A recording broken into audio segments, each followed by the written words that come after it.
Hello friends, welcome to Sri Tamil channel. வெங்காயம் தக்காளி அப்படின்னு எதுவுமே சேர்க்காம சட்டுன்னு ஒரு மிளகு குழம்பு, அதிக பொருட்கள் எடுக்காமல் அதிக நேரம் செலவாகாமல் ரொம்ப சிம்பிளாக ஒரு 10 நிமிஷத்துலேயே இதை நாம் செஞ்சு முடிச்சிடலாம். வெளியே வச்சாலே ஒரு 2-3 நாள் வரைக்கும் கெட்டு போகாது. சுட சுட சாதத்தோட ரொம்பவே நல்லாயிருக்கும். முதல்ல ஒரு பேனில் 1 ஸ்பூன் அளவுக்கு எண்ணெய் சேர்த்துக்கங்க.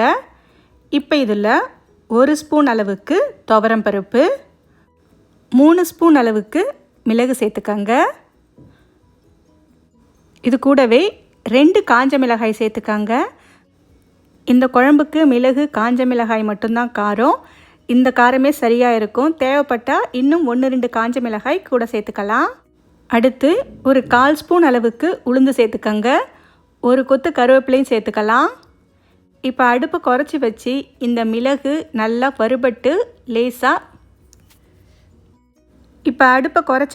இந்த மிளகு பருப்பு எல்லாமே நல்லா வறுபட்டு பொன்னிறமாக செவந்து வர வரைக்கும் நாம் இதை வறுத்து எடுத்துக்கலாம்.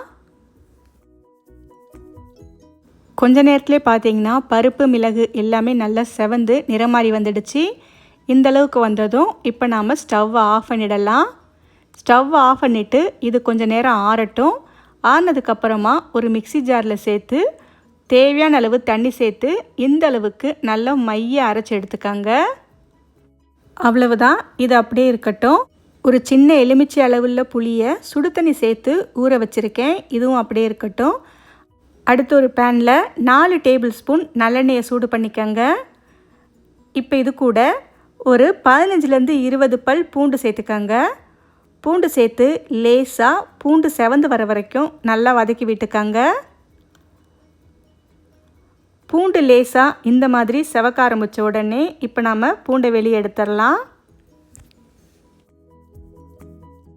பூண்டை வெளியே எடுத்ததுக்கப்புறம் அதே எண்ணெயில் ஒரு 1/4 ஸ்பூன் கடுகு உளுத்தம்பருப்பு சேர்த்து தாளிச்சுக்கங்க. கடுகு பொரிஞ்சதும் ஒரு 1/4 ஸ்பூன் சீரகம் சேர்த்துக்கங்க.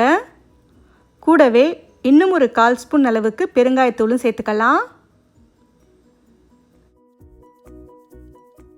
இது கூடவே கொஞ்சமாக மஞ்சள் தூளும் சேர்த்துக்கங்க. அடுத்து நாம் ஊற வச்ச புளியை நல்லா கரைச்சிட்டு வடிகட்டி சேர்த்துக்கங்க. இப்போ இது கூடவே நாம் வறுத்து அரைச்சி வச்ச மிளகு பேஸ்ட்டையும் சேர்த்துக்கலாம். மிக்சியில் கொஞ்சமாக தண்ணி சேர்த்து அதையுமே சேர்த்துக்கங்க. இன்னும் ஒரு 1/2 கப் அளவுக்கு தண்ணி சேர்த்துக்கங்க. இந்த குழம்பு அளவுக்கு புளி தண்ணியோடு சேர்த்து ஒரு 2.5-3 கப் வரைக்கும் தண்ணி சேர்த்துக்கலாம். இப்போ இது எல்லாத்தையும் சேர்த்து ஒரு முறை கட்டி இல்லாமல் நல்லா கலந்து விட்டுக்கங்க.